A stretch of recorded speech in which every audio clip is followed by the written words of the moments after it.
In this video, we're going to set up the integration with Meta Ads.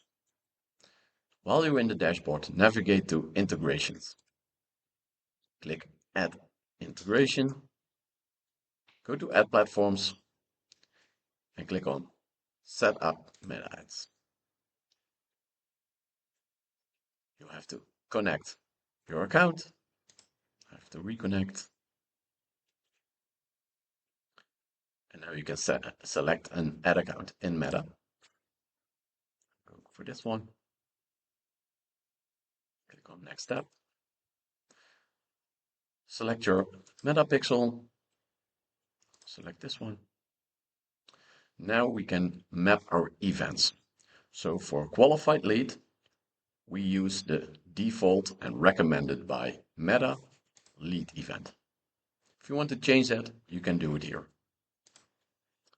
For one conversions, the same. For converted, we use purchased by default.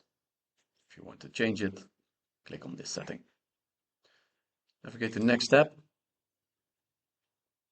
You can give it an internal name. We have some advanced settings. By default, we have enhanced conversions. And if you want to backfill existing leads, if you already have qualified some leads, you can check this box. You can complete the setup. And here you see it is active.